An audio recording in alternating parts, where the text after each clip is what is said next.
Thanks for joining us for episode 28 of Shed2Ed, the season 4 season finale, our coverage of UFC 285. John Jones taking on Cyril Gane. Big favorite on Shed2Ed. Cyril Gane has had, this is his third episode in the main event slot on Shed2Ed. Must be. He was our test guy. Him versus Ngannou was episode 0. So good to see him back a year later. Okay, let's go. First pick overall this week. I grabbed Bo Nickal, who's on the main card in his UFC debut, and you grabbed Bullet Shevchenko. Super heavy favorites this week. Big hype around Bo Nickal, all of his wrestling background, only 3-0 in the UFC. Crazy odds here. Probably going to dominate Jamie Pickett for most of a round before he subs him, but I couldn't pass up on Bullet Shevchenko. You know, you left her for me, so I'm going to go with the women's champion up for her 8th defense. Great odds here. They're just kind of giving Alexa Grasso a shot at the championship because they're just running out of bodies. They're running out of bodies. Grasso's coming up from 115. She's on a 4 streak. Now she's fighting the champion. Looking pretty decent lately. Last fight, she won a decision after 5 rounds against Viviana Ruo. So she's got the championship level cardio there. So we'll see how she fares against Valentina. Next 2 picks are the next heaviest favorites. I took Ian Gary, and you grabbed Shavkat Rakhmonov. Yeah, I like Shavkat here over Jeff Neal. He last beat up Neil Magny, who was the last one to beat Jeff Neal. So continuing down the line, still undefeated. 100% finish rate through 16 fights. I mean, this guy is lights out. I have no problem taking him here. I was much more comfortable with him than I would be actually with Ian Gary. I think Ian Gary's biggest test was his last fight. I believe it was against Gabe Green. I think he'll make easy work at a Kanan Song. I think Jeff Neal does have that dog in him, and at plus 390, there's definitely an edge there on the gambling play. But I just grabbed Ian Gary instead of dealing with that Jeff Neal that I know and love. John Bones Jones, welcome to Draft Battle. The first time we're seeing John Bones Jones in the Draft Battle, and you grabbed the other Basharat, not Javid, but Farid. I grabbed the younger brother. It's crazy. 2 of them look the exact same. Not just in looks, but in the cage. Same style, same everything. I think he's going to be pretty dominant in the UFC there as well, just fresh out of Dana White Contender Series. But good to see you jump out of the heavy favorites here and grab John Jones. I'm kind of surprised to see that line there, 1.57. I half expected John Jones to be a little bit steeper of a favorite, to be honest. But I guess this is his first time at heavyweight, so we'll see how he does after his couple-year break. I want to talk about Jones more later, but I will say that Jones will drop a couple rounds. He'll win a fight not 50-45. He'll win 49-46 or 48-47. So I can see Cyril maybe squeaking a decision out. And there's been a couple of dicier decisions in John's last couple of fights. Fighters are a little bit heavier this time around, so we'll see if we have a bit more power. And we'll see if John Jones can match Cyril's heavyweight speed. See if it even makes it to the judges' scorecards this time around. I grabbed Duplessis. He's on a hot streak right now. Recently beat Darren Till. And you grabbed Cam Simon against Leomana Martinez. The last person that Derek Brunson beat was Darren Till as well. So we'll see who's top out of that threesome there, really. Derek Brunson just lost to Jared Cannonier a full year ago. So he's back in the cage there now. Duplessis got a speed advantage as far as I'm concerned. 10-year age gap between the fighters. Duplessis is a fast guy, all-around fighter. Cam Simon, only 22 years old, fighting a 26-year-old Mana Martinez. So this one's going to be pretty interesting there as well. See what the future of the UFC looks like. Simon is undefeated so far, only 7 professional fights under his belt. Simon is pretty versatile, so he's got a lot of tricks up his sleeve. He's going to be learning more, showing off more every single fight that we see him. I'm looking at Derek Brunson against Duplessis.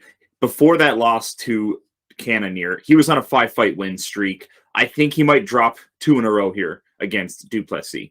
I think he's kind of settling into the top 5 gatekeeper in the middleweight there. Duplessis, is he there yet? He's been on a streak lately, but he has a couple of weak wins in his past. So we'll see if he can pass the Derek Brunson test. You grabbed Richie on me. I was looking forward to taking her next, but I settled with Cody Garbrandt. Wasn't too excited about that pick. He looks talented. He looks good until he gets knocked, and then he gets wobbled, and then he gets finished. So his chin just scares the shit out of me there. But Trevin Jones is he's down a tier or two than Cody's usual competition. So we'll see how that fares out there. But Richie is a dog. I like her. She's a 5'1". She's a little pocket cannon. She's got power. She's got grappling. She's got a lot of good takedowns under her belt. And Penne is 40 years old now, so another 10-year age gap here. We'll see how that works out for the two of them. As long as Richie is disciplined in her ground game, doesn't get caught with any subs, leaving her neck out there or leaving her arm undefended, then she should take this win, no problem.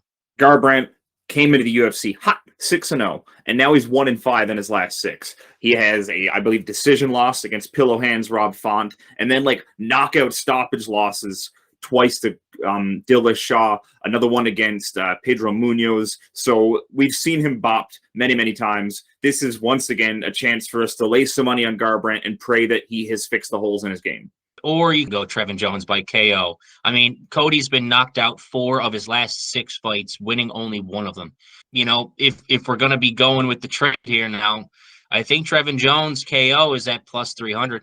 Last 2 picks in the draft, really down to the wire, really dicey here. Mandy Hebos and Power Barrio. And you grab Mateus Gamrot, who's coming in short notice against Jalen Tarantula Turner. Big favorite in these parts.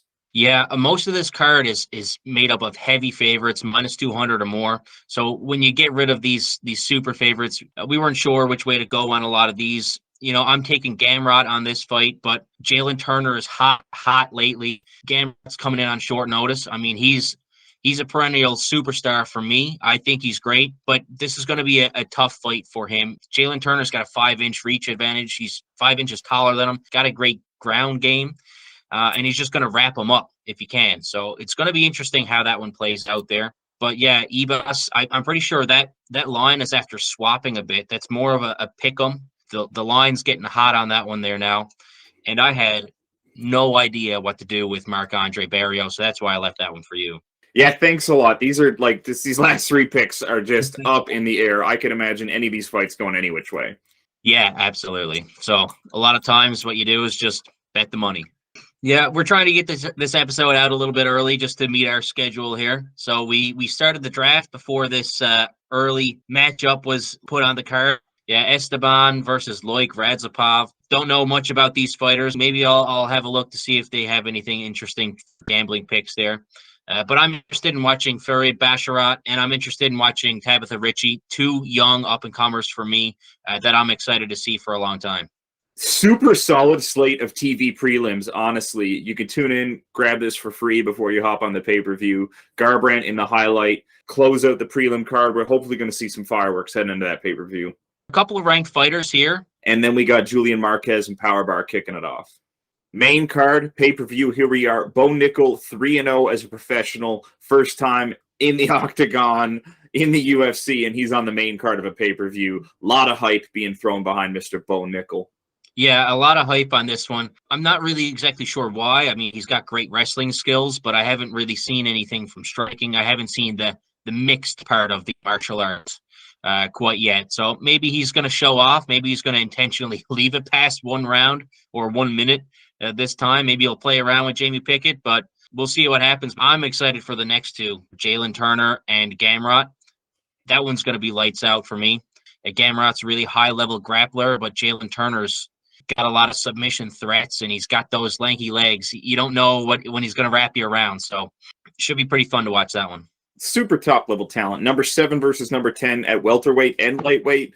A lot of great talent here. Stacked up card. We got Valentina Shevchenko going through the motions against her next title defense there. But Grasso is not really going to be a slouch here. She can go the full 5 rounds. I'm expecting this one probably to go to decision, although Shevchenko would probably be able to get her down and do some ground and pound work. I don't know if she's going to be able to finish Grasso off. Grasso has only been finished once. We might be able to see this one go with full 5 rounds. Good mix of both striking and grappling. Grasso is going to be proficient and hold her own on both ends there, but it's going to be Shevchenko in the end, I imagine. By decision is my guess.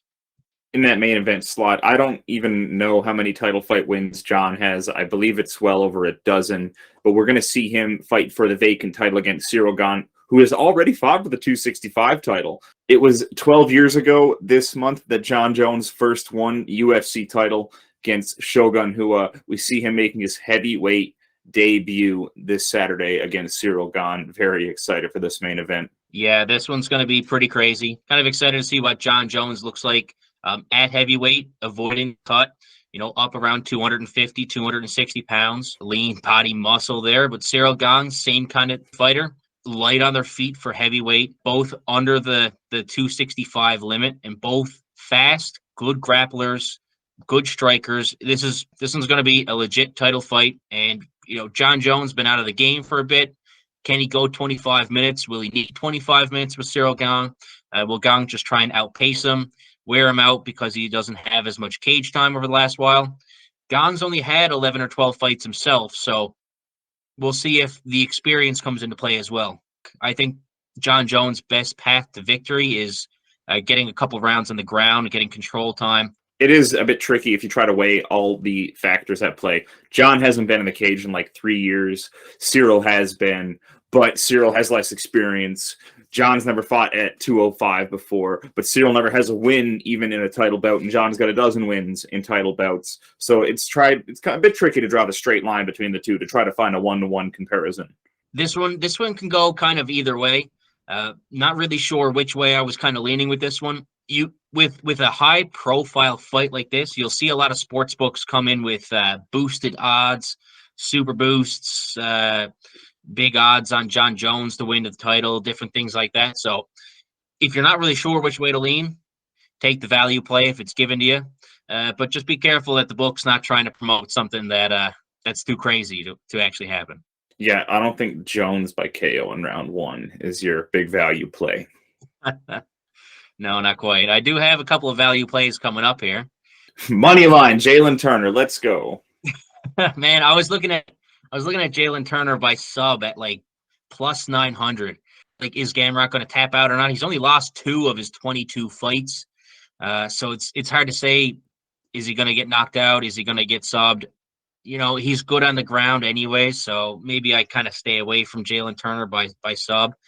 Maybe this is the Jalen Turner fight that goes the distance because 2 of them are high-level fighters here. So, I'm going to stick with Jalen Turner on the money line there.